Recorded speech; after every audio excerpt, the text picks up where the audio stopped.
Here we go. Here we go. Good morning. Good morning. What's going on, everybody? How y'all doing? All right. So first, let's get this one technical difficulty out the way. I am streaming to TikTok, so that's cool. We got the TikTokers here. Appreciate you guys on TikTok. If you guys have any questions on TikTok, I'll be answering them through the phone. As you all know, I start every Wednesday with the apology. The restream chat only shows us what it shows us. So if we don't see your response, if we don't see your questions, then I apologize for not answering them. But it is what it is. So good morning, everybody. Good morning. Good morning. Good morning. This week is tips to this week. We're giving out gems. We're going crazy today. We're doing, what is it, 14 steps? Is it 13 steps? Yeah. Business roadmap. So we're talking about business. We're talking about business structure. We're talking about how to properly set your business up to get business funding and business credit. All of these steps are important when it comes to getting business credit. They're all important. I'm talking about down to step one. They're all important depending on what industry you guys are in. Obviously, some may be more important than others, like the name, but they're all important steps. We're going to go over them one by one. We can pause if you guys have questions. And we're going to give both of our takes. Obviously, me and Shanice are both two completely different brains. So we're going to talk about it. We're going to debate a little bit like we normally do. And you guys are going to enjoy us just as much as we enjoy you. So good morning again. This is T. I'm KP. And who are you? Who are you, man? I'm Shanice. I'm the wonderful Shanice. There you go. All right. So first step to setting up your business is picking a name. I mean, it sounds like it's common sense, but it's not that common. Depending, and I'll talk. Well, I guess let's. I'll ask you, Shanice, and then I'll do mine afterwards. So, Okay. How do you feel about the picking your name situation? Like when it comes to picking your name, what's your input on that? I think you should research. When you're picking your name, research it. Make sure the name that you want. One is kind of generic in the sense of it can cover multiple industries. So for me, like everything that I do, I'm always like, well, what's the end goal? So what's the end goal? If you have certain trigger words in your business name, it's going to limit you on the business accounts, like bank accounts, like business credit, business funding. You don't want to deem your business or classify it for high risk. So research, make sure you're avoiding high risk names. And then the name that you pick, you want to see, make sure that it's available across multiple platforms, because it's nothing like picking your business name and then you're like, oh man, it's already taken on Instagram, it's already taken on Facebook, it's already taken on Twitter, or wherever it is that you plan to frequent. You want to make sure that you have access to the same way across multiple platforms instead of having 4 to 5 names to vary, because that's stressful. Yeah, it is. So you literally took all my hits about the social media. So I was gonna say, when it comes to picking your business name, do your research because of the social media thing. So like she said, if I want my business name to be ABC Construction, I want to check Twitter, I want to check Instagram, I want to check TikTok, I want to check all the social media platforms. I plan to join YouTube as well to make sure that ABC Construction is available on all those platforms. Before I even license that LLC, before I even go and get that LLC, I'm going to create those not domains, but I'm going to create those accounts. That way I got those locked in. Right. Because the last thing you want is to create a business with a name that is already taken. It's gonna... Look, I'm not going to cut you off. Go ahead. Finish talking. Oh, it's going to suck because now you either have to create an alternative name, or you're going to be doing stuff and giving someone else credit. Someone else could be taking credit. Let's say the Elevation Academy, we didn't get this name and we didn't decide to, go grab all the the accounts and things like that, right? We're building this platform, we're growing, and then let's say someone else has the elevationacademy.com. That is a completely separate entity. We're doing all this work, and if the name starts to get out, people are like, "Oh, let me check the website," and then we're giving them more views, we're giving them more clicks, we're bringing them more revenue. It's like you definitely want to do your research first, so that way something like that doesn't happen. Miguel said, "Check with GoDaddy, your Secretary of State." Yeah, Miguel, so that's when you're going to actually get the name. We're talking about like preliminary before you even get the name. We want you to hit these steps first. But those both are good points because you got to check to make sure that it's available also. Not just GoDaddy, Miguel, because I have Google. I have Google domain. So pretty much whoever you plan to use for your domain, you want to check to make sure that it's available as well.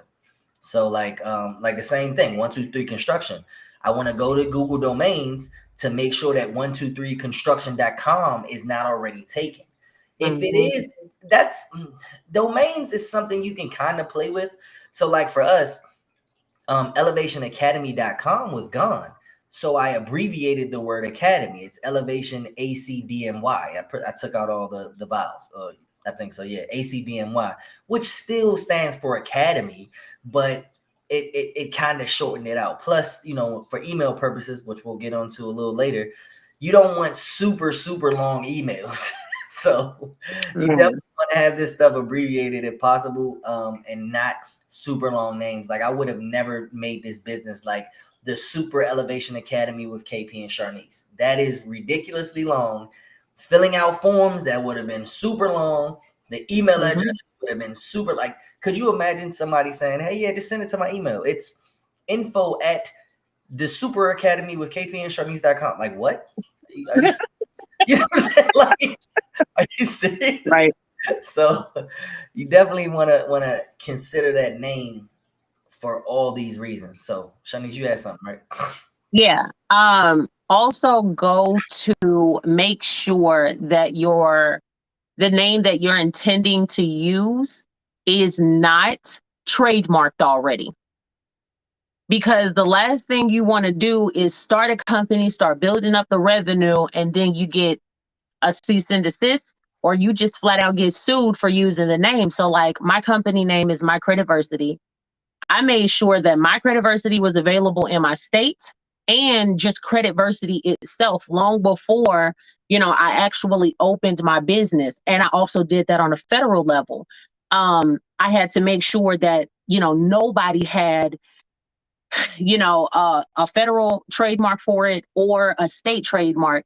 And I started with the state first, secured both of those names just so nobody could use either one of those names. I'm the owner of both of them.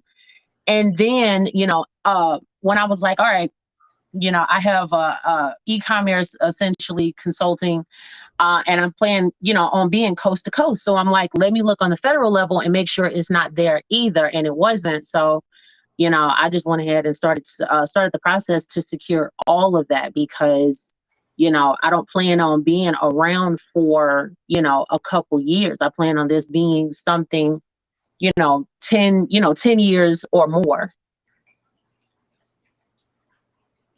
I'm typing on TikTok asking the questions for free to ask. Okay.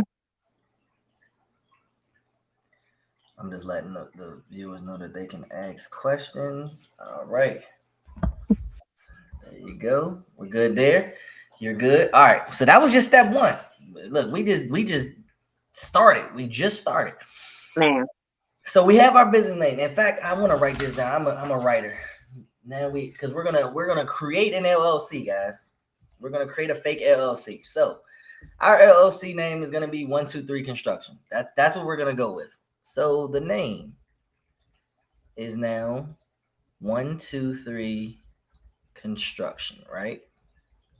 And if we hit any pain points or if we pinch ourselves, we'll go back and talk about it so we can show you guys how certain things can affect other things. So 123 Construction is now going to be our business name. We've researched everything. We've decided, okay, we can make all our social media handles. We can get our domain. We're good. The second step is get a business phone number. I can't stress this. Business phone number. That's a toll-free number. You can have you can have state area coded numbers as well, but I personally recommend getting a toll-free number so you're not limiting yourself or having people think you're limited to just a specific state or area. You know, Mhm. my original business number was area code 904, which is Jacksonville. So imagine if I did a phone call to someone that's in Washington, Seattle, Seattle, Washington, or Washington, D.C., or California. They're gonna see that 904 area code, and the first thing they're gonna think is like, who, what state is this? It's gonna throw them off. Or if they see a flyer and it has a 904 area code and they're like, that area code doesn't look familiar, that's probably not this area, I'm not even gonna call it, versus having an 800 number, 888-866, 855. There's so many different toll frees now, but having a toll free number, it's generic and it works everywhere. If you see 1-800 construction, you don't know what that literally can service all 50 states, but you're more comfortable calling 1-800 construction than you would be calling 904 construction. So getting a phone number is important. It's other reasons for that, and Shanice, I know she's gonna take over. For me, I kind of like to have local numbers. Like, I like to have an 800 number as a backup, but I also like local phone numbers because I had an 800 number for one of my other businesses. And when I would call clients, they would be like, oh, I didn't know who this was. I thought this was a debt collector. So, it's like, I'm like, I'm trying to do the monthly update, and, I kind of like the local numbers. But again, if you don't want to limit your reach, having an 800 number or any of the 800 numbers really does help. Because people are more inclined, honestly, to take you a little more seriously with the 800 number as opposed to a local number, unless you've built a really good rapport with that person or with that group of people. Right. I feel the same, Shani. So Shay says she feel the same with the local number. And again, remember, guys, I told y'all this is why we work so well together, because we're gonna have different ideas with reasoning behind them. We will never tell you guys something without an explanation why. You guys see what my explanation was for the 800 numbers, and you see what Shanice's reason why for the local numbers. They both can work. They were both legitimate reasons. So having a number, but either way, it has to be a business number. You want that number. Want the number to be tied to your cell phone. You have to go and get an additional number to tie that number to your business. So that is in the company's name, because you can go and get a dedicated line on your personal phone plan, but it's not going to register with anybody's caller ID as a business. They'll say, this is John Bob's cell phone, as opposed to, 123 construction. There we go. All right. So we have a name, 123 construction. We have a number. We have two numbers now. Since we're a duo, we have a 1-800 construction. And what's your Missouri zip code? Oh, yeah, just do 314. 314. You loan. All right. So we got 314 construction. And we just making this stuff up, guys. We clearly know that these numbers and stuff aren't real, but 1-800 construction for the toll free, and then 314 for construction, so the Missouri folks can answer the phone.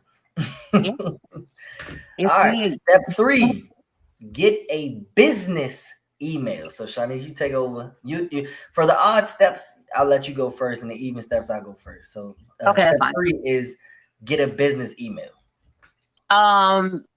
This is a twofer for me. So I think, and I guess this is going to kind of vary business to business. I like to have, I think with My Creativersity, I think I have to create one more, but I have 2 emails right now. I have one that's in my name, and then another one that's for like support.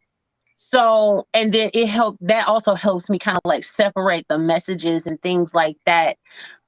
So if somebody is sending an email to, Sharnice at mycreativersity.com, I know it's of particular, like admin questions, right? or well, yeah, admin questions or whatever, and possibly about like new services or suggestions and things like that. But if they're sending it to support, then I know that that's when I'm going to transfer everything over to my staff and let them kind of handle my manager handle all of those emails, because it would be something that's a question about a product or something like that. um having two also helps with getting business credit later down the line, because some companies actually prefer for you to have a name and then at your business, as long as it's professional though. um yeah, so I mean, have two, because you don't want all of your emails in one place. It makes it chaotic, and harder to get to everything. It definitely does. You good? Yeah. So for me, for emails, I agree with everything you said. Having multiple is important. Plus, when you start to build a team, so we have, I believe I have like 4 or 5 at Elevation Outsourcing. Hmm. So it's KP at Elevation Outsourcing. That's just for me. If I'm applying for business credit and doing the things I need to do for the business, that's the one I use.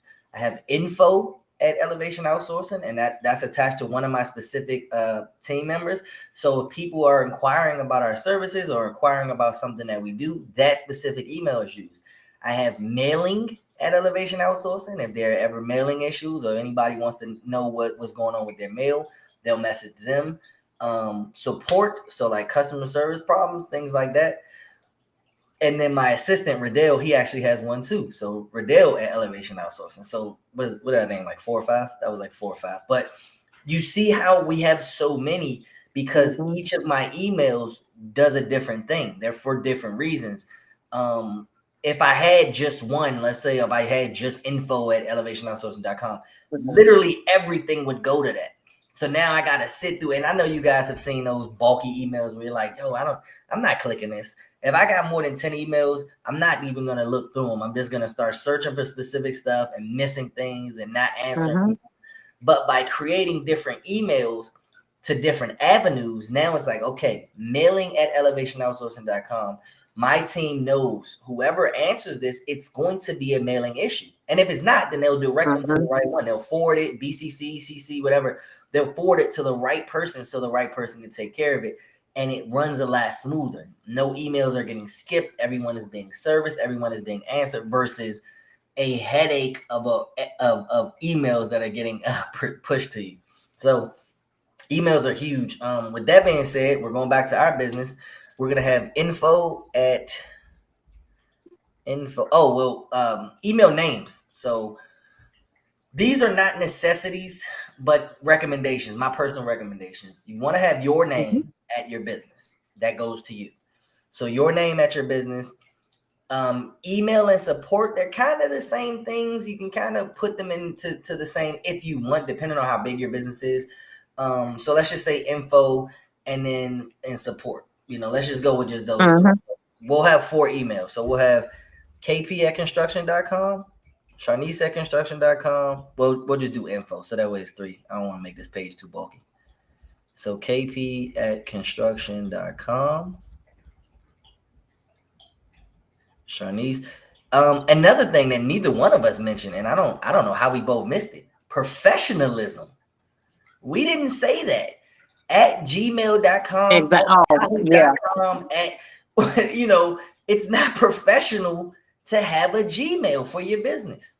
If you reach out to somebody and it's like, oh, it's 123construction at gmail.com. Anybody can make a gmail.com account. I can literally make a gmail.com for any of your businesses right now. It's that easy. That's not professionalism. That does not flow with the business. So if you guys have, and I'm sorry if you do, if you guys have at gmail.com, this should make you take initiative to go and change that. Go get a professional email. Your email should not end with Ymail, Gmail, AOL.com, Yahoo, any of those typical common personalized domains. Scratch that. It should be, one of the suggestions we gave you, at yourbusiness.com. And it doesn't have to be at your business. Like I said in my earlier examples, it can be abbreviated. Like we might not have it as at construction.com. We can abbreviate construction to like CNSTC, whatever we decide. but make it at least closely relative to your business. Like I wouldn't say KP@helpme.com. That has nothing to do with my business. It will be something closely related to construction, maybe construct 123 or 123 construct something, something that is close to it. So I'll just create these construction. Got it. We got any questions? None on TikTok, and none in the chat. At least none that I can see. If you guys are asking questions, I don't see them. We do see a few comments. So we see. Let's see. I see Will's here. What's going on, Will? See Miguel. We got Miguel here. Shay commented. We got Rodney Pete. What's going on, Rodney? Good morning, Rodney. Yeah, Ron. Ron, hey, you know what the funny story about Ron? We'll continue. Remember the post you made? No, it was Naraya made the post about Ron giving her the $30 for lunch. Oh my God. We became friends that day, and I'm like, listen, man, it's all about if you're real friends, you ain't buying lunch. I'm not buying Shanice's lunch, guys. Y'all oh my God.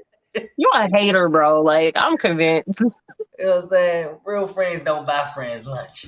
Business associates do. That's cool. But real friends don't buy friends lunch. You can starve for all I can. So lousy. Oh my God. All right, y'all. Let's move it.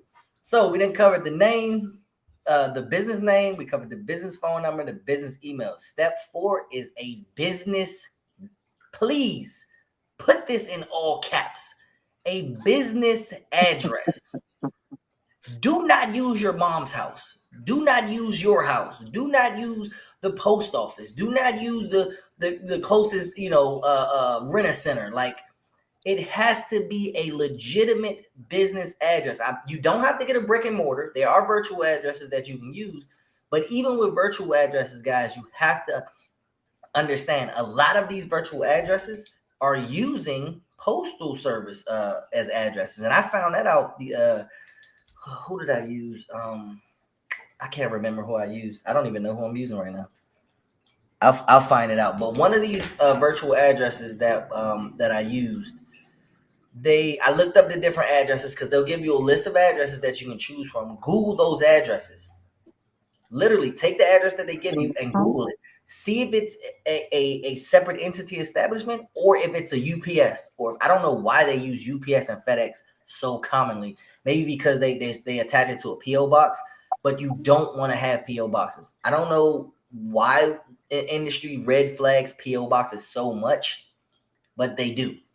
You don't want to have you can have one, if you're doing postal services or you have mailing or for physical purposes, but when it comes to business credit, a PO box is not good to have.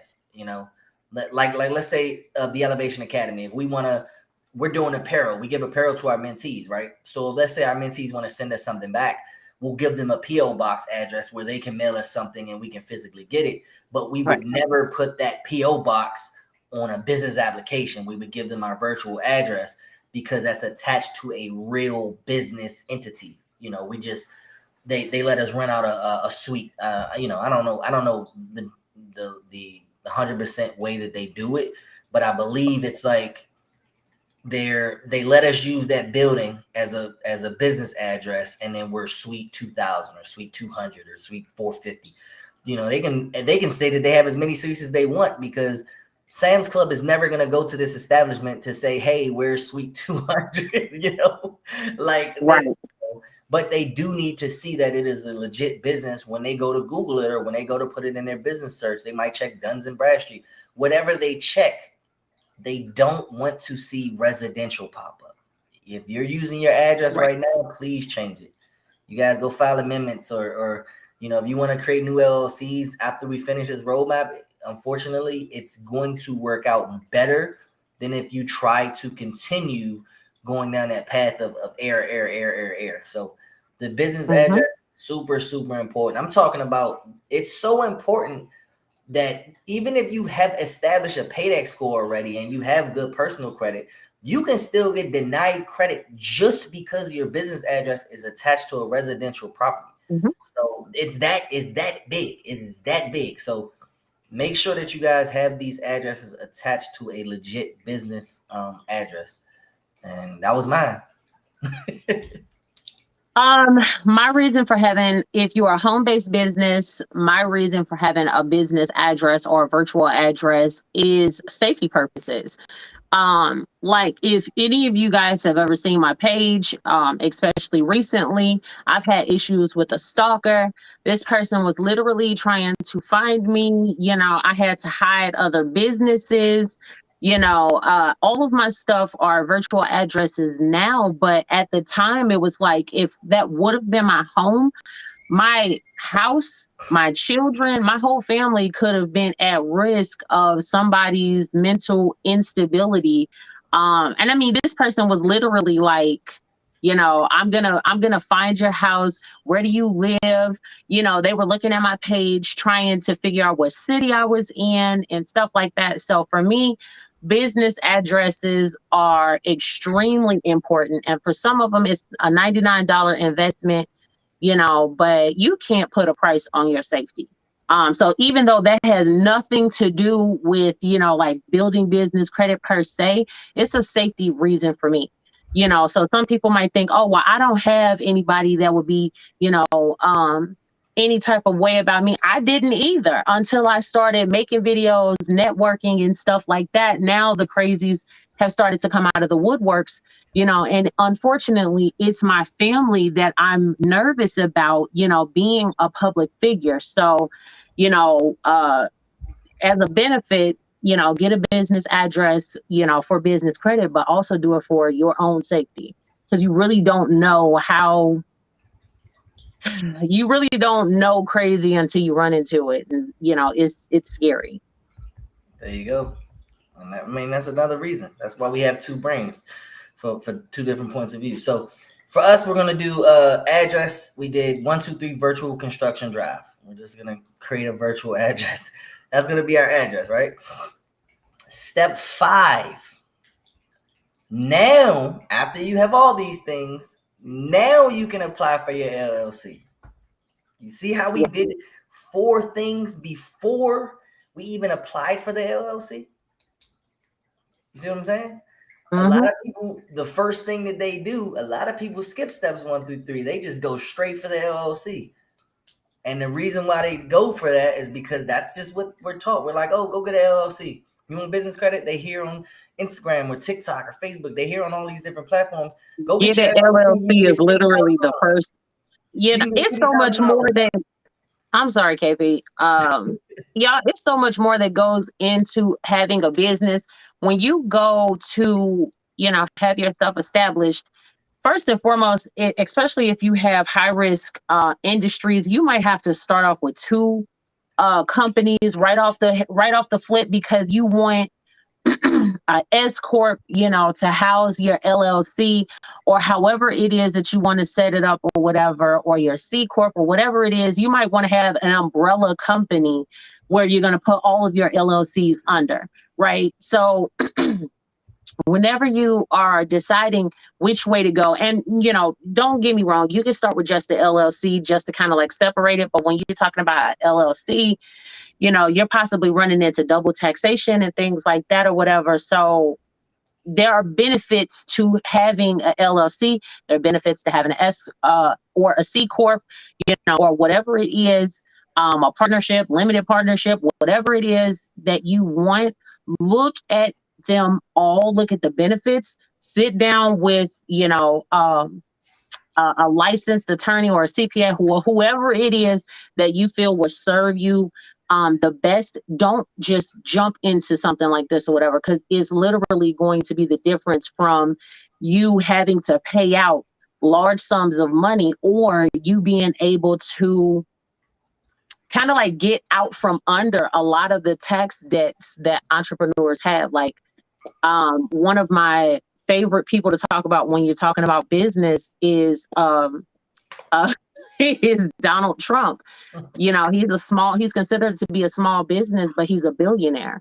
You know, when people start talking about his taxes, I think one of the most notable things that people would always mention is, oh, he makes all of this money, but he's only paying, less than $1,000 for taxes, how is he being able to do that? Because of how he has his business set up and structured. When you know what tax breaks and things like that you qualify for, obviously that comes from having like a CPA or a lawyer or whatever it is that you want to utilize.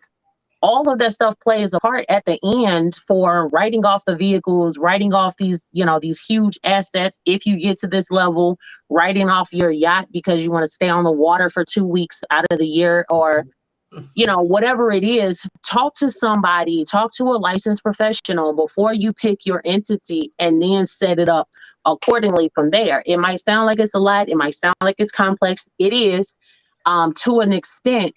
But again, you built this business because you either want to scale the business or you want to sell the business.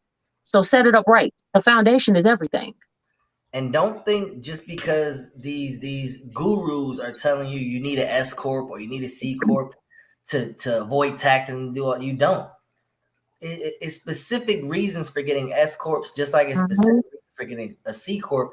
You can have an accountant, obviously pay an accountant. Don't get one of these YouTubeologist accountants, Right. Pay a real accountant to explain to you the benefits of getting an S corp or a C corp. I in fact, just last night we had a class. I told the mentees, I said, I don't recommend you upgrading from an LLC if your revenue is less than $100,000. Right.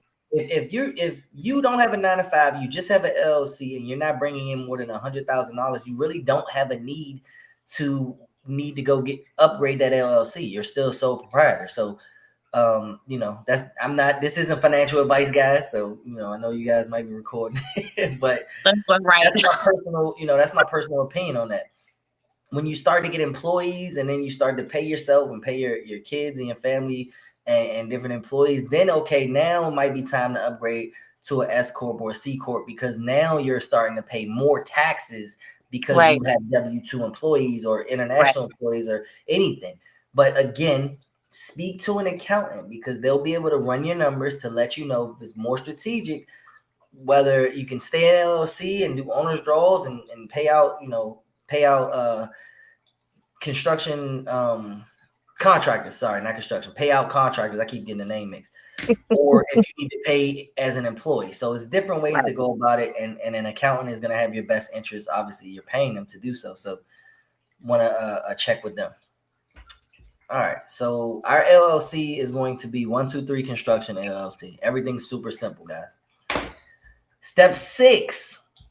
Apply for your business license if it's required for your industry. So some industries, this isn't a requirement, but if your industry requires specific licensing, specifically like us in credit repair, you need to go get those licenses, because it's not, it is not a game. If you start making money and you are illegally doing so, there are several different forces that are above us that will come for you and shut you down.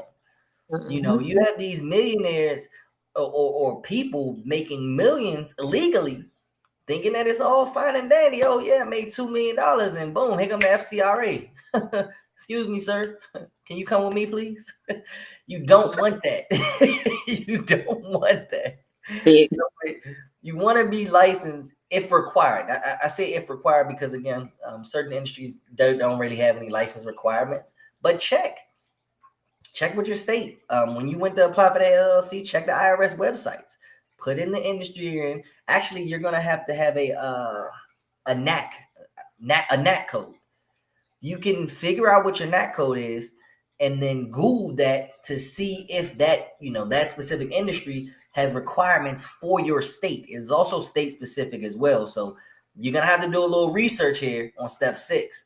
You got to figure, like, let's say for credit repair, Sharnice's credit repair requirements may be a little bit different for me because she's in Missouri and I'm in Florida. Even though we both have credit repair companies, let's say bonds for an example, we have to be bonded to have a credit repair company. That's one of our requirements. But the bond amount is going to be different because of the states we live in. Certain states actually don't have a bond requirement, and certain states have like a minimum of $100,000, but state specific. It is for our industry, and then it's for our state. So definitely check and do your homework when it comes to certain requirements for your industry. What you got? As far as the bond go, if you have a CRO, a credit repair organization, I don't care if your state says, "Oh, you don't need it." Get the surety bond, because if you get sued, you need something to fall back on. Unless you just got $100,000 or $1 million sitting around somewhere, it's better to have it. It's literally better to have a surety bond than not to have it at all, because people get angry, people get disgruntled. Is protect your business. It's your livelihood. Get it. Like, I know, like, you don't have to technically, but people are unpredictable. So go ahead, get the license. Anything that's going to protect your establishment, you just want to make sure. Now, if it's like a business license that you need for like a brick and mortar, and you're you're working from home, obviously that you wouldn't necessarily need, but certain things, speak with a mentor if you have one. Hopefully you have a good mentor. um Ask them, how you should proceed going forward, because I don't know about nobody else, but I'm not operating without a surety bond, and it's not even required here. Hey, have it, better to have it and not need it than to need it and not have it. Right.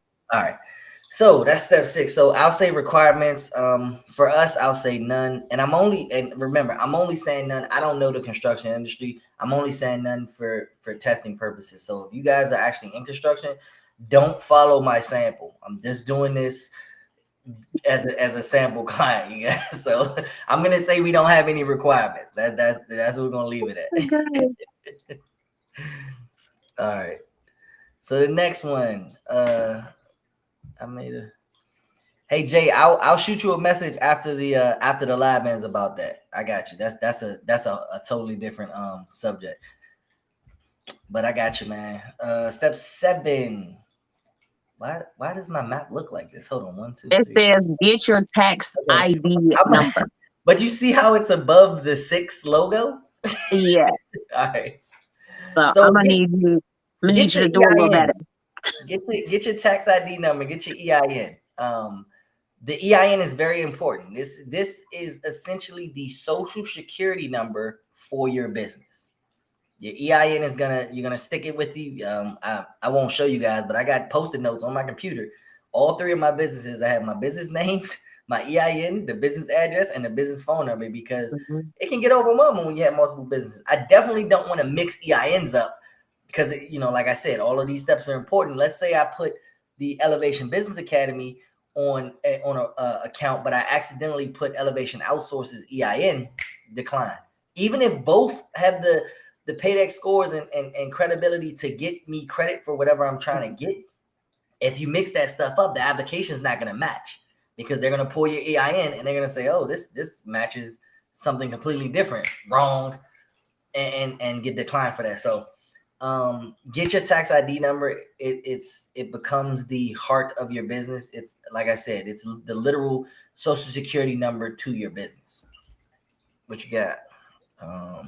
Everything that you've done in all of the previous steps, for the most part, is going to be all the information that you're going to use for step 7, which is retrieving or obtaining for the first time your business EIN or TIN, because sometimes you'll see it different on different applications. So the business name, hopefully, you guys have looked into like a DBA. I should have said this in the first in step 1, but you can have DBA or have a DBA, which is doing business as, because you don't want to put your company name as 123 Construction LLC on your applications. Right. But you do want to have the DBA listed. So you want to have your DBA, you want to have your company name, you want to have the business address. All of this stuff has to be consistent up until this point, and it has to be the same. It has to be accurate, no variations, no deviations from exactly what you've done up until this point, because again, all of this stuff has to be consistent if the intention is to apply for business credit at a later time. Like, I've seen people get denied simply because they misspelled, because they wrote something down incorrectly, because they missed a digit out of their business address and things like that. Just make sure everything is consistent when you're applying for your EIN. You're using your business address, your business phone, your business email. All of that stuff should be on the application, so that you can get, just keep everything consistent. That's all I got. Cool. Well, there you go. And that's the EIN. Where we at? Step 8. Look, pause, guys, before we continue. Look at how much information we've given you, and we just got to the EIN. I won't sneak the rest of them in, but we picked a business name. We got a business phone number. We got a business email, a business address. Then we got the LLC. We then apply for whatever licenses if required. So step 6 has an asterisk. If you don't have licenses, you can skip step 6. But do your research. Don't just assume. Step 7 is to get your tax ID number or your EIN. And then we're on to step 8. Now you can get a business domain name. This is your .com. No, sorry. This is just the business domain name. This is different from the .com. This is what you're going to secure for your website. Mm-hmm. So the domain name is, for us is going to be 123 Construction. That's what we want our business domain name to be. It is it's like the homepage of anything we plan to do under this business online. So if we want to sell products, it could be 123construction.com /products, 123construction.com /help /support this is going to be the domain name. It's the beginning. If you go to facebook.com, the domain is Facebook. If you go to Google, that's what the domain name is for anybody that doesn't understand this specific step. You want to go get that established. You can do so in plenty different places. It kind of 8 and 9. We're gonna get to 9. 8 and 9 kind of go hand in hand because you kind of do them at the same time. I'll just go ahead and say what 9 is. 9 is get the business website. So let's say you do Google. Obviously, if I get my domain and I say I wanted to be 123 Construction, I then immediately go purchase my the domain website, which is going to be 123construction.com. Or .org or .gov. Don't do .gov. But it's different. It's different dots. You can do .net, and they give you several different options. If you use like GoDaddy, it's several different methods that you can go about getting a domain and a website. I use Google, so Google is going to be an example I give. Shanice can give another one if she wants to. But Google is really good with domains. You go to Google Domains or domains.google.com, and it walks you through it. It asks you what name do you want. It'll search Google or search the internet and say, hey, this is available. Take it. 123 Construction was available. I want that. Cool. Okay, now let's create your website. I want 123construction.com. Oh, that's taken. Oh, okay. Well, let's do 123construct.com. That's available. Now you see how the website was taken. The 123 Construction was the domain. Actually, no, the domain is available. Then the website can still be taken because you could have taken it. I could have taken it. It's weird. This is where it gets weird, and you get all in the logisticsy area. But the domain name, you lock that, and then the website name can be very slightly. Like I said, remember in the very beginning, I said, for me, my domain name is Elevation Academy, but the website is Elevation ACDNY because Elevation Academy was taken, which is weird. It's almost like the person didn't take the Elevation Academy domain, but they took the Elevation Academy website, which can happen because when you create a website, you can make it whatever you want if it's available. It doesn't make sense to do that, but you got people out here that do that. So get the domain name and then get the website. Or together, I'm gonna put these steps together. So this is just so actually, I'm like looking at the list that you have. So actually, if you secure the business email and you're doing everything together. So I set up my mom's website, right? And I went to Wix because Wix is like super user friendly. And if you're securing the domain, typically you'll be able to lock in the website and the professional email. So like I know like how you have this set up. You know what I mean? But like typically if you get the business email, you've already secured the domain and the website, variations or however you want to do it, depending on what platform you're using. Cause I know like with Google, you can kind of break it all up. But if you use certain platforms, they'll lock everything in together. So I if you got you. look for for the business email, it'll also lock in the domain and the website for you so that nobody else has access to it. Because sometimes I've heard of people being like, I'm going to create a domain and I'm just getting ready to start buying a domain so that I can flip them, which you Right. can do, but that's kind of, I think like Google does separate every step, but GoDaddy and Wix and I believe WordPress you can actually combine all three of those steps. I'm gonna put them all And if together. that's the case, I just drew the little squiggly line to say can be done together. Yeah. All right. So with that, I just wrote we have our email, the at construction.com, and then we have our domain, which is 123construction, and our website is 123construction.com.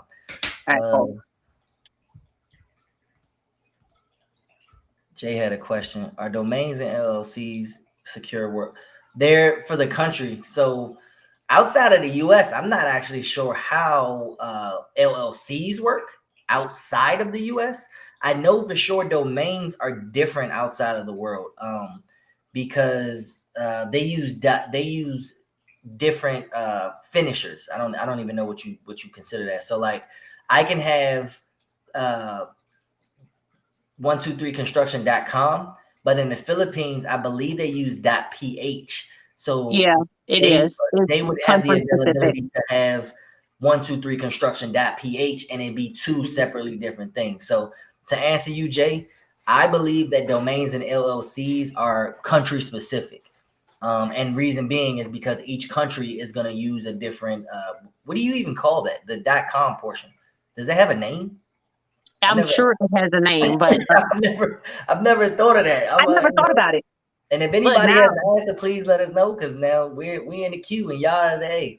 But that ending portion is different, Jay, which is why they're able to do that. And then because I've seen .uk, I've seen .au.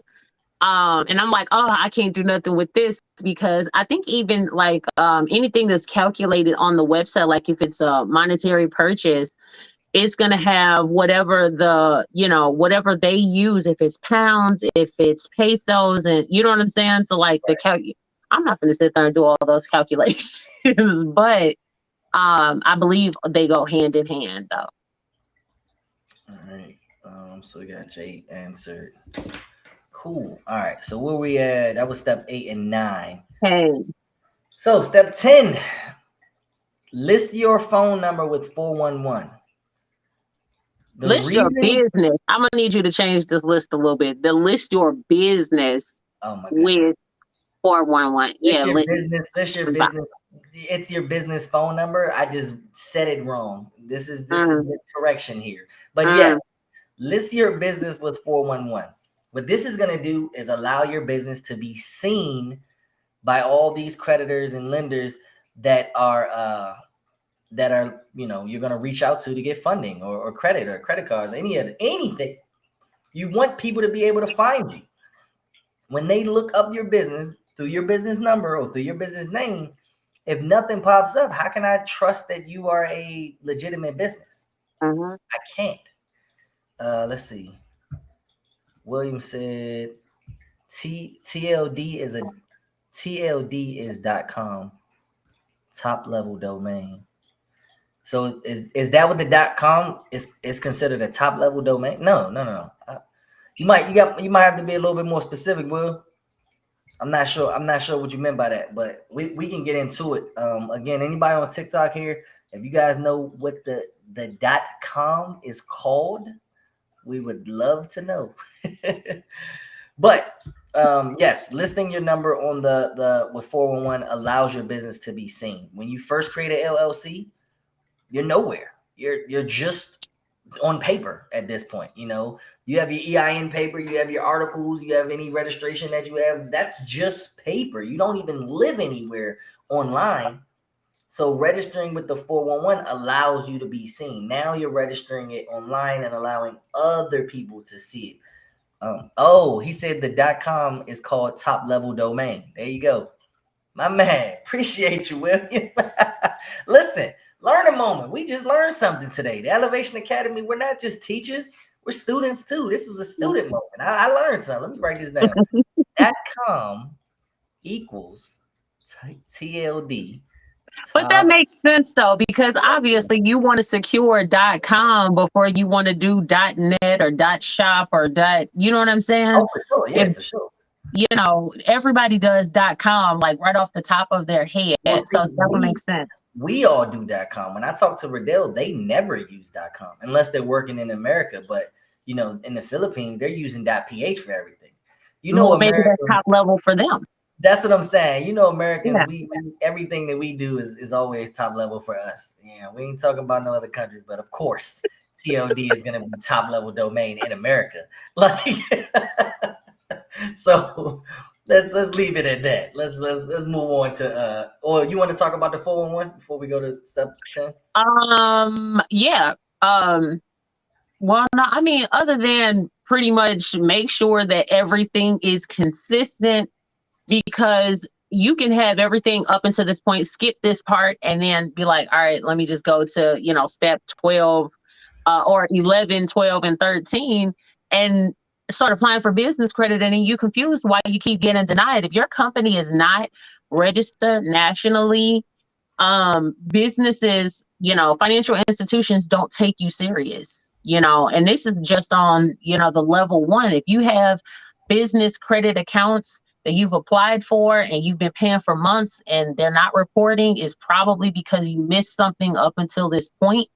You know, if you need to get with somebody so that you can do a compliance check, reach out to your mentor, or a mentor that does business structure, that can tell you, you know, hey, you missed this, go back and do that.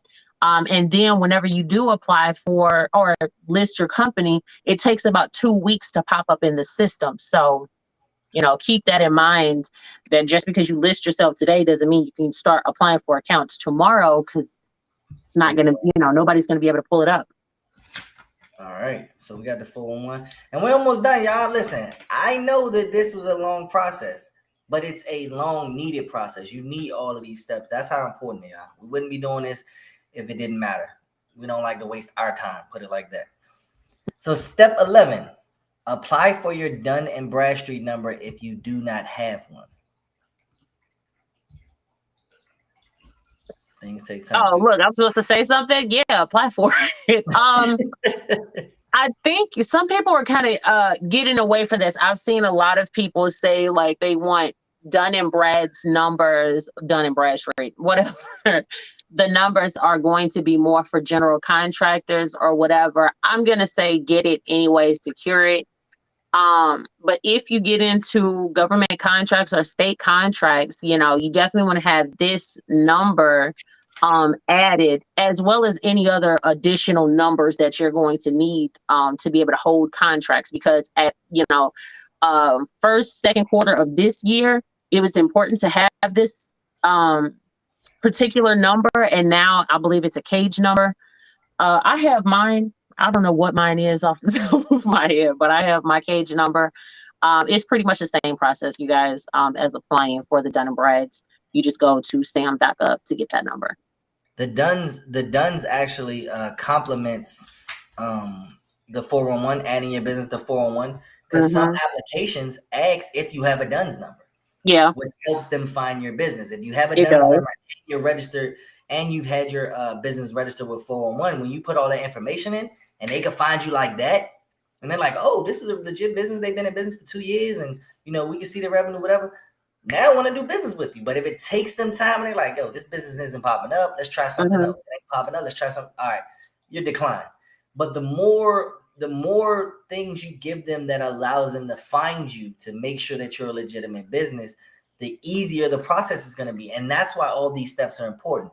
People are like, oh man, get your Paydex to a 90, you can get approved. No, you can't. It's not that simple. You know, just getting your Paydex score up to a certain number is not the only thing you need for business credit. So make sure you do all these. Oh, we're not done. We got 2 more steps left. I'm starting to do the closeout. My bad. Step 12. 1, 2. Step 12. Get a business, all caps, business bank account, all caps. Do not open another personal account and use it for business. Go into that bank and let them know you want to open a business bank account. They're going to ask you if you have an EIN. They're going to ask you for your business name and business phone number. They're going to ask you for your business email, your business. Literally every step we got you up to about step 7, steps 1 through 7, excluding 6. They're going to ask you for all of that. Well, no, include 6 because they're going to ask for I was going to say, depending on, they're going to ask for all of that for business specific.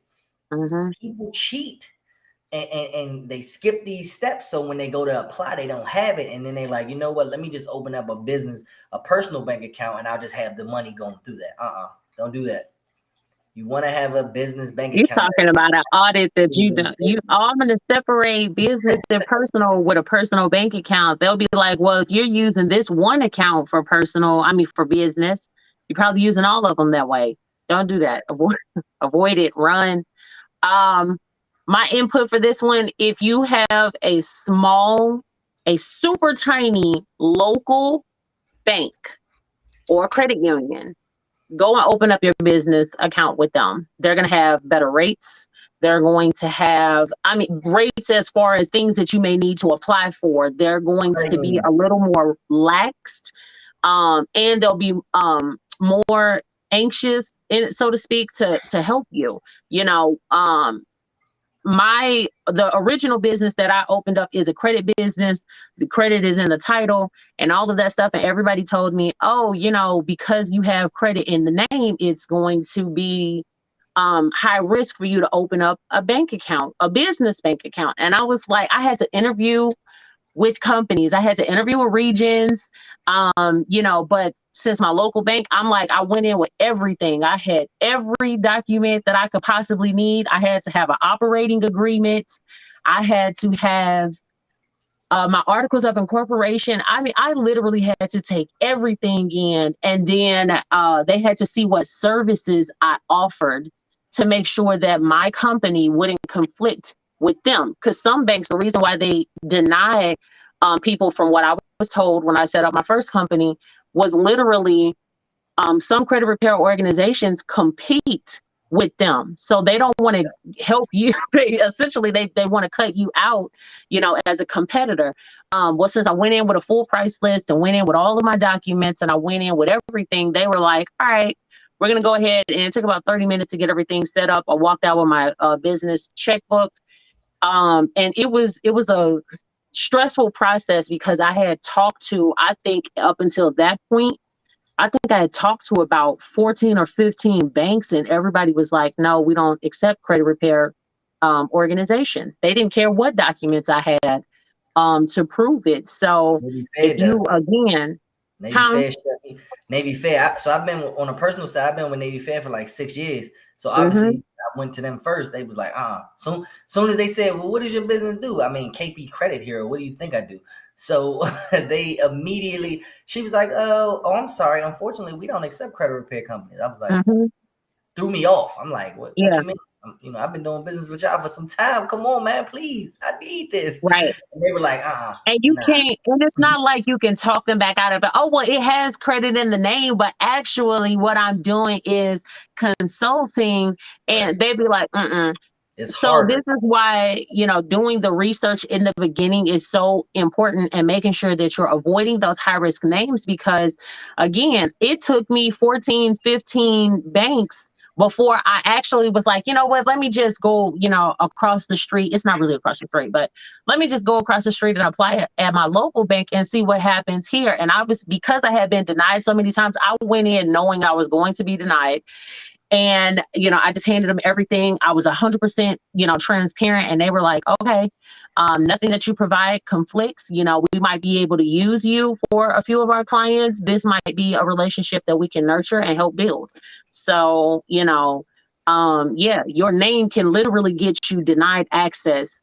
And when I first got started, nobody told me that. I didn't have people to, kind of give me the heads up. Hey, pick a name that doesn't specify what industry you're in, because, the denial opportunities are super high.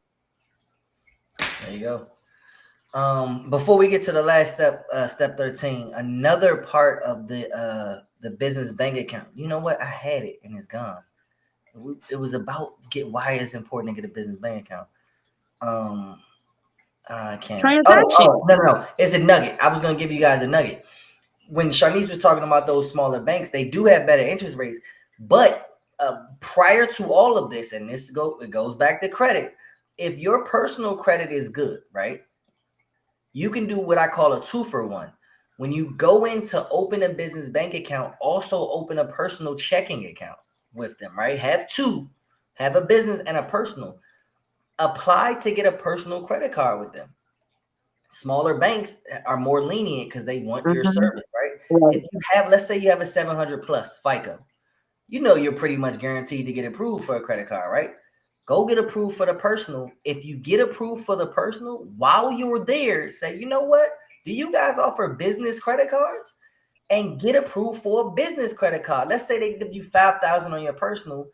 They're probably going to give you $10,000 on a business. So you just walked in the bank, opened a business bank account, and walked out with $15,000 in OPM. You see what I'm saying? That's the double down method. It won't always work, for those specific numbers, but I know a lot of credit unions, hell, you might walk in and walk out with even more. If you're not in the credit repair industry and you can open an account like a Navy Federal or NASA Federal or any credit union, let's say, our example, we're in construction. We're doing construction, right? I'm not sure if construction is high risk, but let's just say it's not. Okay. I have a 740. I think it is. It is. Well, let's just say it's not. I have a 740 FICO score. I go into Navy Fed and they're like, okay, we'll open up this account, sir. I'm like, well, you know what? Since I'm here, can I apply for a credit card? Cool. Here's $20,000 on a flagship card. Oh, wow. $20,000. Do you guys offer business credit cards also? Yeah, we do. Can I apply for that too? There you go. Here's another $40,000. So now I walked in, I opened a business bank account. I completed all my steps. So I opened up the business bank account. I walked out with $60,000. Obviously, it's not cash, but that's $60,000 in capital that I can now use to grow my business. Having all these steps are so important, along with your personal credit, because you cannot do that. You cannot do that task that I just said if you have a 550 FICO. They're not going to approve you. And this is one thing I cannot stress enough, and it irks me when people say, "Oh, your personal credit doesn't matter." Yes, it does. When it comes to business credit, the only time your personal credit won't matter is if your business is revving. What is it? 2 million. You got to be making like 2 million in revenue. You got to be in business for 2 years. They have this 2 years at minimum, and then $2 million revenue. And they're gonna want to see tax statements to prove it. It's a lot more. I don't know if it's, how many people are making over $2 million or $2 million at all, to get around that or whatever. But that for the average person, that's just not even realistic. What's going on, Eddie? How you doing, man? I'm trying to think what else. Okay. And then honestly, this is my honest thing, as a coach, as a mentor, as a credit repair specialist. If your business has been up for 2 years, your personal credit should be fixed by now. You should not have a business functioning with bad credit for 2 years. You're making money. Your business should be making money. Even if you don't understand credit, reach out to somebody. Go figure out how credit works and start to fix your credit, because it's going to pay you off in the long run. Like I tell people, my thing, this is probably $100,000 in my hand right here. Obviously, it's not physical cash. I'm not going to make it rain. But this is $100. If I wanted to invest $50,000 in something, I don't have to go be like, oh, do I have it in my checking account? No, because I have it on these credit cards. Exactly. The banks gave me that money because they trust me as a responsible person. And they're like, all right, well, here's 25K, here's 30K. Here's and none of these are my Navy Fed cards. Hell, just Navy Fed alone, I got 80,000. You know, so that's close to what I may have over $200,000 in available funds, and it's not in my checking account. I don't have to worry about finding ways to get $200,000. The banks gave it to me. They gave me $200,000 across, you know, Capital One and Navy Fed and Sam's Club. You know, I'm not gonna sit and name them all, but all of those different lenders gave me X amount of dollars. Oh, Jay said something. All those lenders gave me X amount of dollars. That adds up. So if I'm trying to make a $20,000-$30,000 investment, I don't have to worry about burning a hole in my pocket. I can make that $20,000-$30,000 investment using other people's money and pay it back over time. That's another beauty of it. Let's say I got 100K in my checking account and 100K in OPM. And let's say me and Shanice are going on this endeavor and it's like, all right, KP, we need 75,000 each. I'm taking the 75,000 of the bank's money, swiping it. You know, obviously be smart with it and use the no APR cards or the low APR cards. So that way when I'm paying it back, I'm not paying it back as much. But now I still have $100,000 of my money, and you know, I'm obviously going to invest it or something, but it's sitting there, and I spent $75,000 of the bank's money. Now, when whatever our investment is starts to make money, it's going to pay that back, keep paying it back, keep paying it back. Guess what's going to happen? Once that $75,000 is paid back, it could take years. It could take years. Do not look at these things as, oh, I'm going to get that money back tomorrow. No. If I'm spending $75,000, I'm probably not looking forward to seeing that back this year. You know, that might be a future investment. Depending on the investment, though, because some of them, you know, you spend that much. Don't talk wholesale. We're not doing the cheat code. Everybody knows wholesaling and real estate is a cheat code. We're not talking that. Look, I was like, wait a minute, hold up. I'm investing 75,000. Somebody better be paying me back pronto. But I mean, realistically speaking, yeah, like I don't have to think about what's in my bank account ever. I never think about that whenever I make a purchase. But I'm also very I'm religious about what I'm spending. Is it going to, you know, am I going to make anything back on this or whatever? I don't like to blindly spend. If I invest in something and this is just me personally, if I'm investing in something, I'm making my money back. I'm making 10 times my money back. If I paid, you know, like the wholesaling course that I paid for, I made 5 times back what I originally invested. You know what I'm saying? Already in just a single sale, in my first sale. And so now it's like everything that I'm doing afterwards, I learned everything that I needed to learn. How can I make more money doing this? You know, don't make, you know, an investment and think about it as if, okay, I'm not going to implement anything. You know, implement. If you spending the money, you get your money back and get more than your money back. Even if you make double your money, it was still worth it. In my opinion, that's just me though. I know that ain't business bank account, but it's credit, you know, related. Let me talk on Jay real quick. So yes, they're speaking facts. Make sure you have a business bank account while dealing with business funding. The banks will not play and freeze or hold your money if they see you playing with business money and personal accounts. I know from experience, which is true. That will go into our next and final thing is finding a merchant to process your payments. To add on to what Jay said right here in the comments, the merchant is kind of like the middleman for your funds. Because we're in a high-risk industry, we are required to have merchants because banks don't want to deal with us. Even the banks that allow you to open a bank account, they don't want to deal with chargebacks. They don't want to deal with, well, pretty much chargebacks because of the amount of chargebacks our industries get. The banks don't want to keep taking their money and paying it back. They just want to see income. So the merchant, it acts as a middleman to protect the banks from getting chargebacks. Let's say I have 10 clients and one doesn't like my services. They do a chargeback. Instead of the money hitting the bank, it hits the merchant. So the merchant kind of stops that transaction. It penalizes me. Some merchants have chargeback fees where they'll charge you because you got a chargeback, which sucks. But it protects the bank. Too many chargebacks will get your account shut down. So you would rather the merchant shut you down than the bank shut you down, because the bank shut you down, they hold your money. They're holding it for what, 180 days, like 6 months. Yeah. And legally they can do that. That's the contract you sign. And nobody's reading them big 42-page contracts, but somewhere in those contracts it states a chargeback clause of holding your money for X amount of time. Another reason that you guys want to get merchants, because Stripe, PayPal, all the what is it, Cash App, what's the other one? It's like Zelle, any of those money apps. You don't want to use those as permanent sources for your revenue. One, it looks unprofessional. I can tell you that right now. If somebody makes a post talking about I have a mentorship, you could cash it. Soon as I read Cash App, I don't care what the rest of the post is about, because you're already telling me you are scamming or this is fraud. I don't care if you could be the most legitimate person. You could be the most legitimate person that I've ever encountered in my life. But if you are a business owner taking Cash App payments, and I'm sorry if you guys are actually doing this, if you're on a smaller level, but I'm talking on the bigger level. If you're taking Cash App payments, you're scamming. I'm sorry.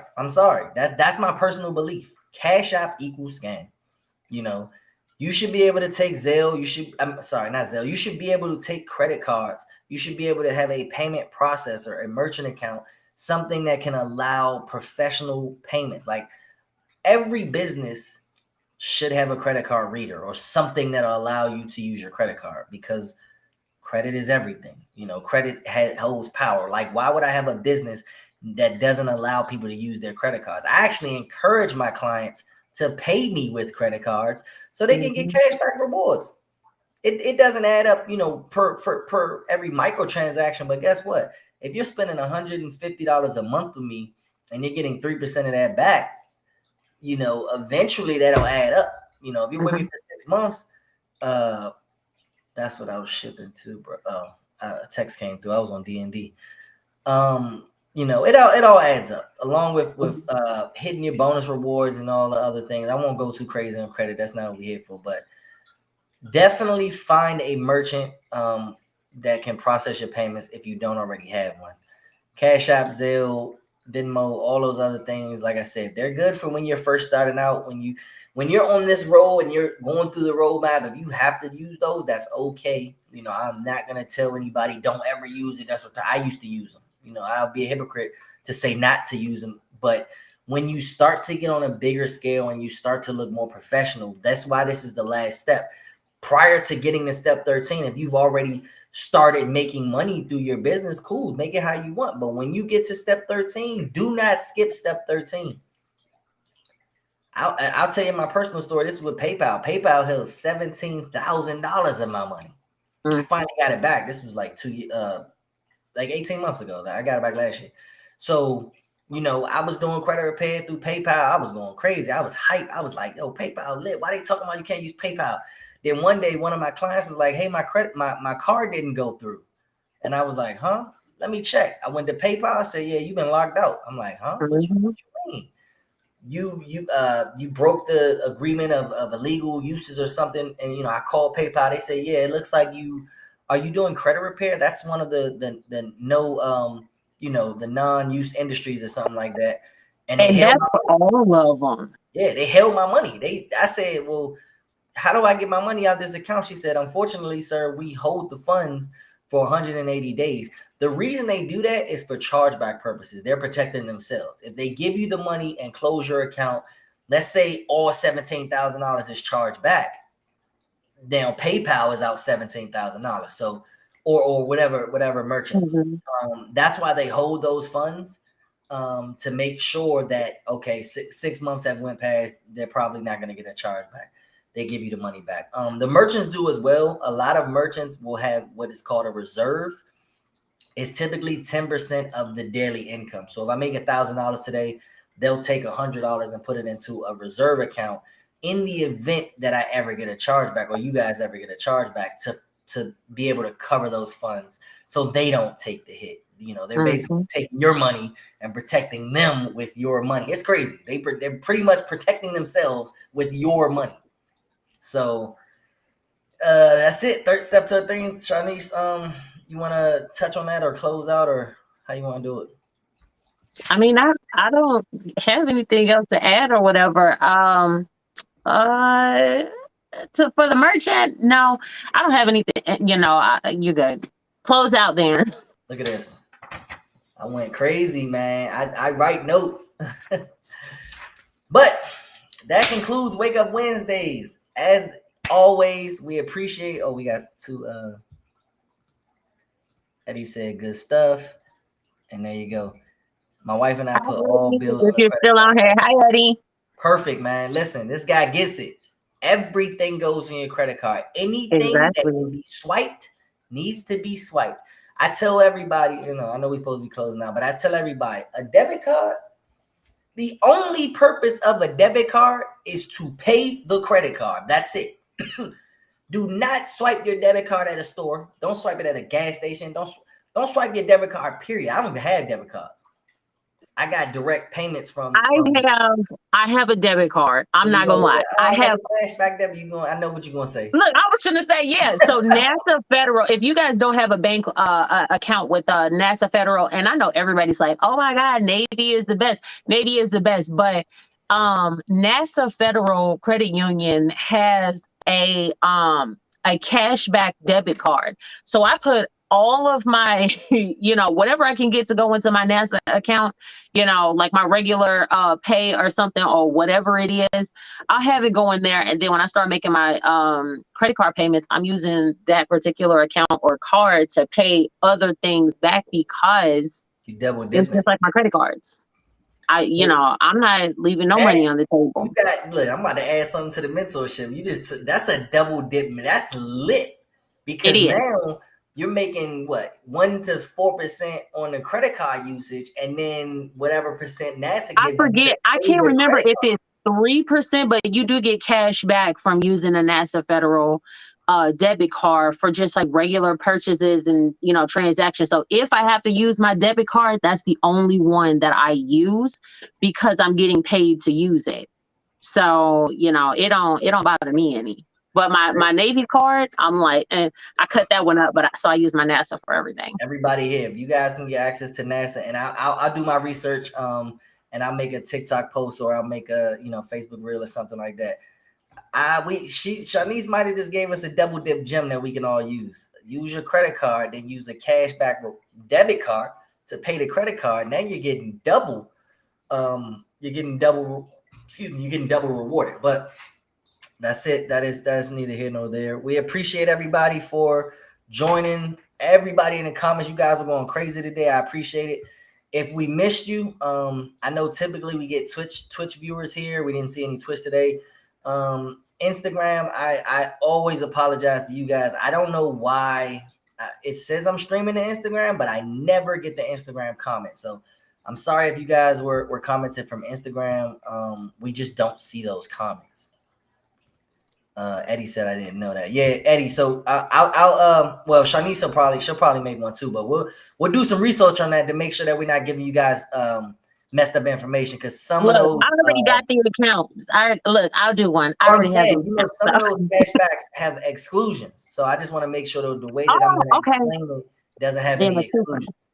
Okay. But that's it, man. Appreciate you guys. Every Wednesday we are here. Actually, next week we have a guest speaker. I'm gonna post a promo in about 30 minutes or so. We're looking forward. We're having a few guest speakers starting to come on, guys. They're doing interviews, and we're gonna have a lot of goodies for you guys. So the Elevation team loves you. We're here to teach you guys anything you want to be taught, and then we're gonna start bringing on people in different industries to help you in those industries. It's not just all about credit. It's about financial stability. It's about growth. It's about, hitting your goals, and we're here to see you guys through. So see you next week.